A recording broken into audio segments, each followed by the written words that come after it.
আমি প্ৰথমতে হাতীগাঁৱৰ পানী চালো।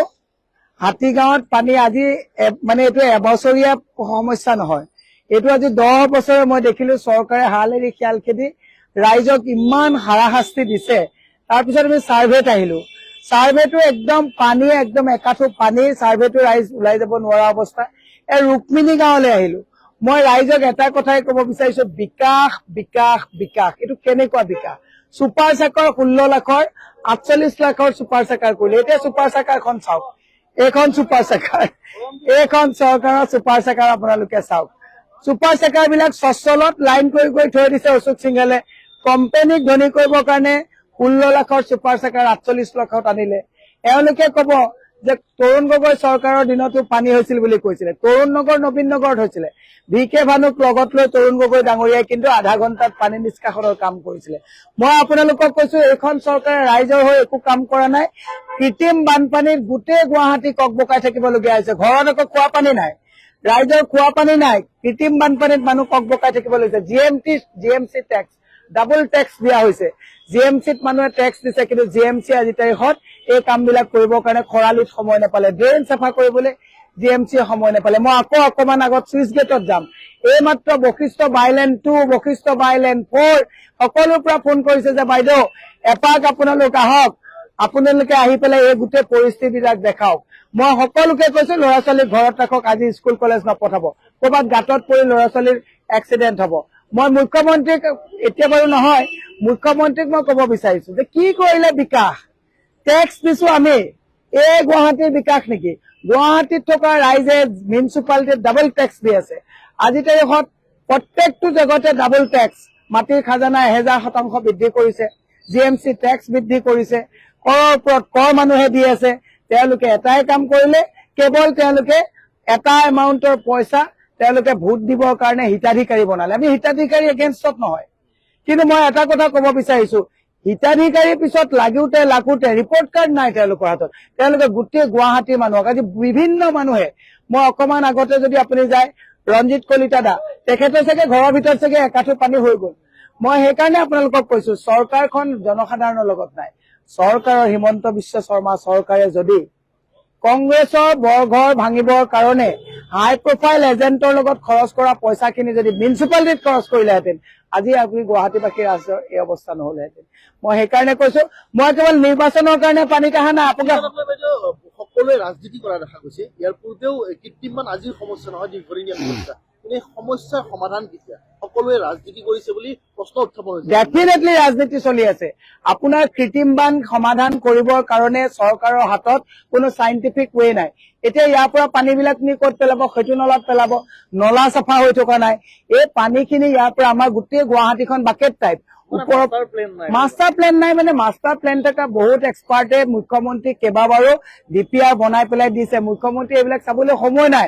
মুখ্যমন্ত্ৰীয়ে প্ৰদ্যুৎ বৰদলৈক নিলে কেনেকে কংগ্ৰেছ ভাঙিব, ভূপেন বৰাক নিলে বেচেৰা কেনেকে কংগ্ৰেছটো ভাঙিব, এইবোৰ চিন্তা কৰি থাকোতে মুখ্যমন্ত্ৰীয়ে এইবিলাক বহু এক্সপাৰ্টে দিছে, বহু ইঞ্জিনিয়াৰ মই কথা পাতিছো। তেওঁলোকে কৈছে বাইদেউ এইটো কাম সমাধান কৰিবৰ কাৰণে সৰু কথা, কিন্তু আমি ইমান DPR বনাই দিছো, আমাৰ DPR বিলাক চাবলৈ মানুহ নাই। মুখ্যমন্ত্ৰীয়ে এই কথাবিলাক নাচায়।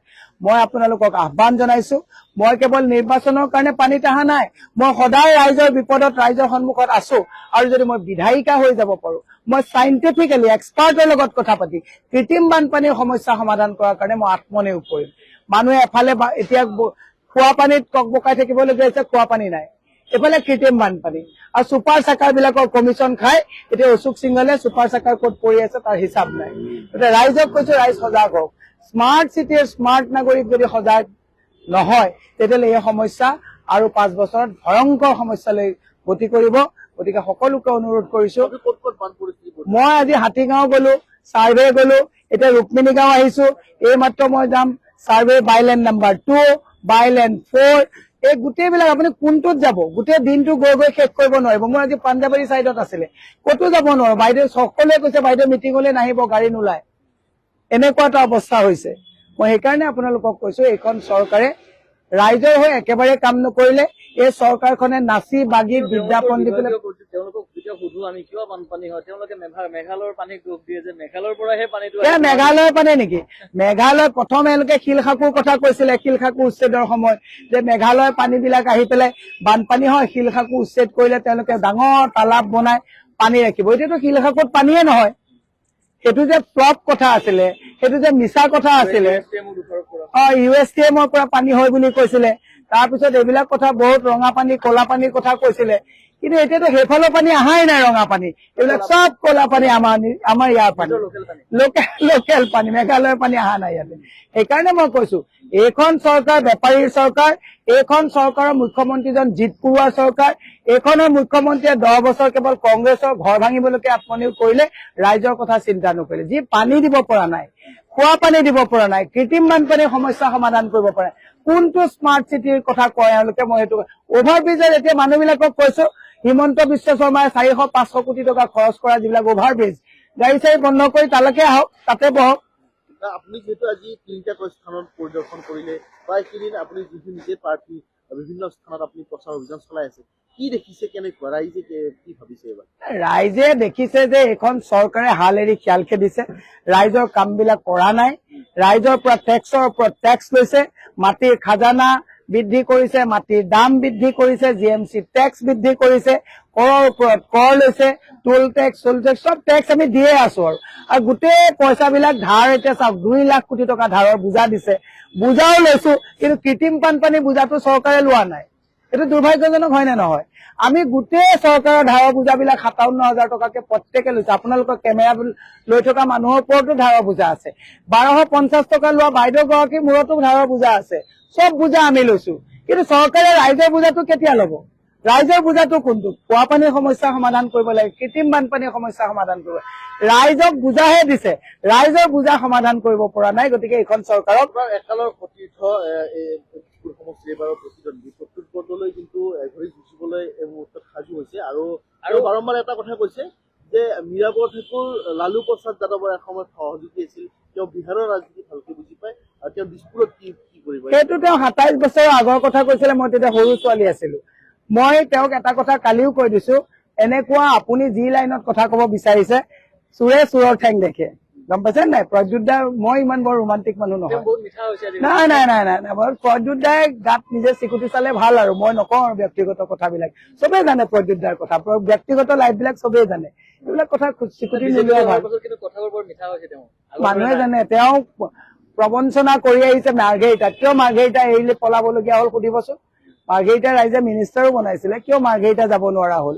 নকওঁ দিয়কচোন, কয়লাৰ কথাবিলাক মই নকওঁ, আমাৰ লগতে আছিলে, বেয়া লাগে কবলৈ। তেওঁ তাৰপিছত নগাঁও ৰাইজে জিকালে, কিয় নগাঁৱৰ পৰা গুচি আহিবলগীয়া হল সুধিবচোন? তেওঁ হাইফাই, তেওঁ যদি ইংৰাজী কৈ হাইফাই গাড়ীত ঘূৰি পেলাই সাধাৰণ জনতা, চাওক মোক ৰিক্সা চলোৱা দাদাজনৰো ভোট লাগিব, মোক ঠেলা চলোৱা দাদাজনৰো লাগিব, এই ড্ৰেইনত কাম কৰি থকা সেই দাদাজনৰো ভোট লাগিব। গতিকে হাইফাই কথাবিলাক কৈ থাকিলে নহব, মই বুজিব লাগিব যে এই পানীত নামি শ্ৰমিকসকলে যে ড্ৰেইন চাফা কৰি আছে, সেই দাদাৰ মনৰ কথাটোও মই বুজিব পাৰিব লাগিব। তেওঁ হাইফাই পলিটিক্সটো কৰি থাকে। গতিকে ৰাইজে এফালৰ পৰা গুচি আহিছে, সুবিধাৰ কাৰণে আহিছে, পুতেকৰ সুবিধাৰ কাৰণে আহিছে। আজি মই বেছি ৰাজনীতিৰ কথা নাপাতো, ৰাইজক কৈছো যে 9 তাৰিখে এই মাধমাৰবোৰ পাহৰি নাযাব।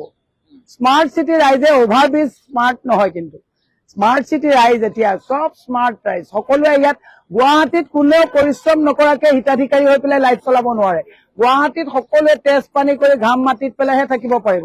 শ্ৰম কৰা মানুহজনে ডাবল শ্ৰম কৰিব লাগে, কাৰণ গুৱাহাটীত ঘৰ ভাড়া দি থাকিব লাগে, পানী কিনিব লাগে। মই সকলোকে কৈছো, আমি যিবিলাক ল' মিডল ক্লাছৰ আমাৰ দৰে মানুহ আছে, আমিও বহুত শ্ৰম কৰিলে আমাৰ ঘৰত গাড়ীত তেল ভৰাব পাৰো। সকলোকে কৈছো 9 তাৰিখৰ দিনাখন সিদ্ধান্ত লওঁতে ভালকে লব।